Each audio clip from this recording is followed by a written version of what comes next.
ಕರ್ನಾಟಕ ಸರ್ಕಾರ ಏಕಾಏಕಿ 7 ತಿಂಗಳ ಒಳಗಡೆ 5 ರೂಪಾಯಿ ಡೀಸೆಲ್ ಬೆಲೆ ಜಾಸ್ತಿ ಮಾಡಿದ್ದಾರೆ. ಇದರಿಂದ ಲಾರಿಗಳು ನಾವು ಓಡಿಸೋಕೆ ಆಗೋದಿಲ್ಲ, ಸಾಧ್ಯವೂ ಇಲ್ಲ.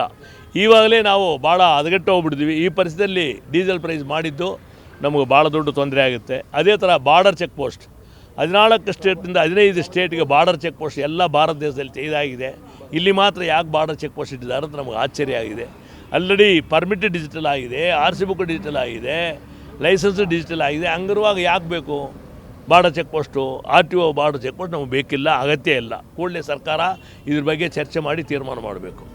ಮೂರನೇದಾಗಿ ವೈಟ್ ಪೇಂಟ್ ಹೊಡೆದ್ಬಿಟ್ಟು ಸ್ಟೇಟ್ ಹೈವೇದಲ್ಲಿ ಟೋಲ್ ಶುರು ಮಾಡಿದ್ದಾರೆ. ಸುಮಾರು ಜಾಗದಲ್ಲಿ ಮಾಡ್ತಾ ಇರೋದು ಅದನ್ನು ಬಂದಿದೆ. ಎಲ್ಲೆಲ್ಲಿ ಸ್ಟೇಟ್ ಹೈವೇ ಹಾಕಿರೋದು ನಮ್ಮ ಟ್ಯಾಕ್ಸ್ ಅಮೌಂಟಲ್ಲಿ. ಹಂಗಿರುವಾಗ ಇವರು ಯಾವ ಬೇಸಿಸಲ್ಲಿ ಟ್ಯಾಕ್ಸ್ ಕಲೆಕ್ಟ್ ಮಾಡ್ತಾರೆ, ಟೋಲ್ ಕಲೆಕ್ಟ್ ಮಾಡ್ತಾರೆ ಅರ್ಥ ಆಗ್ತಾಯಿಲ್ಲ. ಕಳೆದ 2 ವರ್ಷ ಆಗಿ ಮಾನ್ಯ ಮುಖ್ಯಮಂತ್ರಿಗಳನ್ನ ನಾನು ಕಳೆ ಮನೆ ಮಾಡ್ತೀನಿ, ಆವಾಗನವ್ರು ಏನು ಹೇಳಿಲ್ಲ. ಅದರಿಂದ 18 ಟೋಲ್ ಹಾಕಿರೋ ಟೋಲ್ನ ಸ್ಟೇಟ್ ಟೋಲ್ನ ತೆಗಿಬೇಕು ಅಂತ ಹೇಳ್ಬಿಟ್ಟು ನಾವು ಮನವಿ ಮಾಡಿದ್ವಿ. ಇಲ್ದೋರೆ 14ನೇ ತಾರೀಕು ಮಧ್ಯರಾತ್ರಿಯಿಂದ 15ನೇ ತಾರೀಕು ಬೆಳಗಿಂದ 6 ಲಕ್ಷ ಗಾಡಿಗಳು ಯಾವುದೇ ಕಾರಣಕ್ಕೆ ರೋಡ್ಗೆ ಬರೋದಿಲ್ಲ. ಅದೇ ಥರ ಗ್ಯಾಸು ಬುಲೆಟ್ ಟ್ಯಾಂಕರ್ನವರಾಗಲಿ ಗ್ಯಾಸ್ನವರಾಗಲಿ ಅವರೆಲ್ಲ ನಮಗೆ ಸಪೋರ್ಟ್ ಮಾಡ್ತಿತ್ತು ಹೇಳಿದ್ದಾರೆ. ಯಾವುದೇ ಕಾರಣಕ್ಕೆ ಏರ್ಪೋರ್ಟ್ ಟ್ಯಾಕ್ಸಿಯನ್ನು ಸಪೋರ್ಟ್ ಮಾಡ್ತಿದ್ದಾರೆ. ಪುನಃ ಜಲ್ಲಿ ಮರಳು ಕಲ್ಲು ಇವರೆಲ್ಲ ಕೂಡ ನಮಗೆ ಸಪೋರ್ಟ್ ಮಾಡ್ತಿತ್ತು ಹೇಳಿದ್ರೆ. ಆದ್ದರಿಂದ ಸ್ಟ್ರೈಕ್ ಭಾಳ ಸ್ಟ್ರಾಂಗ್ ಆಗುತ್ತೆ. ಪಬ್ಲಿಕ್ ನಮ್ಮನ್ನು ದಯವಿಟ್ಟು ಸಂಸಬೇಕು, ಬೇರೆ ದಾರಿ ಇಲ್ಲ. ಸರ್ಕಾರ ಈ ಥರ ನಮ್ಮನ್ನು ಮಾಡ್ತಾಯಿದೆ. ಆದ್ದರಿಂದ ನಾವು ಈ ಕೆಲಸಕ್ಕೆ ಬಂದಿದ್ದೀವಿ. ನಾವು ಸ್ಟ್ರೈಕ್ ಅಂತ ಹೇಳ್ತಾರೆ. ನಾವು ಸ್ಟ್ರೈಕ್ ಮಾಡಿ 9 ವರ್ಷ ಕಾಲ ಆಗಿದೆ. 2016ರಲ್ಲಿ ಲಾಸ್ಟ್ ಸ್ಟ್ರೈಕ್ ಮಾಡಿದ್ವಿ. ಅದನ್ನು ಕಾಂಗ್ರೆಸ್ ಗೌರ್ಮೆಂಟ್ ಬಂದ ಮೇಲೆ ನಾವು ಸ್ಟ್ರೈಕೇ ಮಾಡಿಲ್ಲ, ಮಾಡಬೇಕಾದ ಅವಶ್ಯಕತೆ ಬಂದಿಲ್ಲ. ಡೀಸೆಲ್ ಬೆಲೆ ಕಡಿಮೆ ಮಾಡಿದ್ರು ನಾವು ಸುಮ್ಮನೆ ಇದ್ವಿ. ಈಗ ಜಾಸ್ತಿ ಮಾಡಿದ್ಮೇಲೆ ಸ್ಟ್ರೈಕ್ ಮಾಡಬೇಕೋ ಬೇಡವಾ? ಅದು ನಮ್ಮ ಕರ್ತವ್ಯ. ನಮ್ಮದು ನಾನ್ ಪೊಲಿಟಿಕಲ್ ಆರ್ಗನೈಸೇಷನು. ನಮ್ಮಲ್ಲಿ ಬರೋಕ್ಕೆ ಮುಂಚೆ ನಮ್ಮಲ್ಲಿ ಇರೋರು ಲಾರಿ ಜಾತಿ, ಯಾವುದು ಇವರು ಪಾಲಿಟಿಕ್ಸಲ್ಲಿ ಯಾರೂ ಇಲ್ಲ. ನಾವು BJP ಇರ್ಬೋದು, ಕಾಂಗ್ರೆಸ್ ಇರ್ಬೋದು, ಎಲ್ಲ ಅವ್ರ ಮನೇಲಿ ಇಟ್ಕೊಂಡಿರ್ತೀವಿ. ಇಲ್ಲಿ ವೇದಿಕೆಯಲ್ಲಿ ನಾವು ಯಾವುದೇ ಪಕ್ಷ ಮೂಲಕ ನಾವು ಹೋಗೋದಿಲ್ಲ. ಆದರೆ ಈ ಬೆಲೆ ಏರಿಕೆ ಜೊತೆಗೆ ಕೂಡಲೇ ಇದನ್ನು ಹಿಂದೆ ಪಡಿಬೇಕು ಅಂತ ಸರ್ಕಾರನ ಮನವಿ ಮಾಡ್ತಾ ಇದ್ದೀವಿ.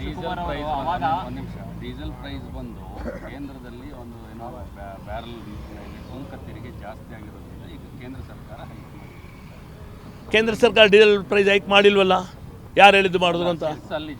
ಇಲ್ಲ ಚೆಸ್ ಅವ್ರ ಕಂಪ್ನಿ ಅವ್ರು ಮಾಡಿಕೊಂಡ್ರು. ಅದು ಸಾಮಾನ್ಯವಾಗಿ ಪಬ್ಲಿಕ್ ಏನು ಹೊರೆ ಇಲ್ವಲ್ಲ. ಸುಮ್ಮನೆ ಕೇಂದ್ರ ಸರ್ಕಾರ ಮಾಡಿದ್ರು ಸುಮ್ಮನೆ ಸುಳ್ಳು ಪ್ರಚಾರ ಮಾಡೋದು ಬೇಡ. ನಾವು ಸ್ಟೇಟ್ ಗೌರ್ಮೆಂಟ್ ಕಡೆ ಇದ್ದೀವಿ, ಸೆಂಟ್ರಲ್ ಗೌರ್ಮೆಂಟ್ ಕಡೆನೂ ಇದ್ದೀವಿ, ಇಲ್ಲ ಅಂತಿಲ್ಲ. ಸುಮ್ಮನೆ ಅಪಪ್ರಚಾರ ಮಾಡಬಾರ್ದು. ಏನು ತೆರಿಗೆ ಮಾಡಿದ್ದಾರೆ, ಅದು ಏನದು ಅಂತ ಹೇಳ್ಬಿಟ್ಟು ಗೊತ್ತಿಲ್ಲದಿರೋ ಮಾತಾಡಿದ್ರೆ ಹೆಂಗೆ? ಸ್ಟ್ಯಾಟಿಸ್ಟಿಕಲ್ ಗೊತ್ತಿದೆಯಾ ನಿಮಗೆ ಏನಂತ? ಅವ್ರ ಕಂಪ್ನಿಯಲ್ಲಿ ಅವ್ರ ಕನ್ವೀನಿಯಂಟಿಗೆ ಅವ್ರು ಮಾಡಿಕೊಂಡ್ರು. ನಮ್ಮ ಮ್ಯಾಗ 1 ರೂಪಾಯಿ ಕೂಡ ಮಾಡಿಲ್ಲ. ಈಗ 1 ರೂಪಾಯಿನ ಕೇಂದ್ರ ಸರ್ಕಾರ ಮಾಡಿಲ್ಲ. ಮಾಡಿರೋದು ಈಗ ಸ್ಟೇಟ್ ಗೌರ್ಮೆಂಟು. ಇವ್ರು ಯಾಕೆ ಮಾಡ್ತಾರೆ ಸ್ಟೇಟ್ ಗೌರ್ಮೆಂಟು? ಆವಾಗ ಸೆಂಟ್ರಲ್ ಗೌರ್ಮೆಂಟ್ ಮಾಡಿದ್ರಿ ಅಂತ ಹೇಳ್ತಾರಲ್ಲ. ಈಗ ಇದನ್ನು ಮಾಡಬೇಕಾದ ಅವಶ್ಯಕತೆ ಏನು ಬಂತು? ನಮಗೆ ಮಾಡಬೇಕಾದ ಅವಶ್ಯಕತೆ ಇಲ್ವಲ್ಲ. ಆಲ್ರೆಡಿ ಕಳಗಿತ್ತಲ್ಲ, ಯಾಕೆ ಮಾಡಿದ್ರು? 5 ವರ್ಷ ಆಗಿ ಪಬ್ಲಿಕ್ ಏನು ಆಶ್ವಾಸನೆ ಕೊಟ್ಟರು ಅದಕ್ಕಾಗಿ ಇದನ್ನು ಮಾಡೋದು. ಅರ್ಥ ಆಯ್ತಾ? ನೀವು ಫಸ್ಟ್ ಅದನ್ನು ತಿಳ್ಕೋಬೇಕು ದಯವಿಟ್ಟು. ಪ್ರಿಂಟ್ ಆ್ಯಂಡ್ ಮೀಡಿಯಾದವರು ಯಾವ ಬೇಸಿಸಲ್ಲಿ ಇವ್ರು ಮಾಡ್ತಾರೆ ನಮಗೆ.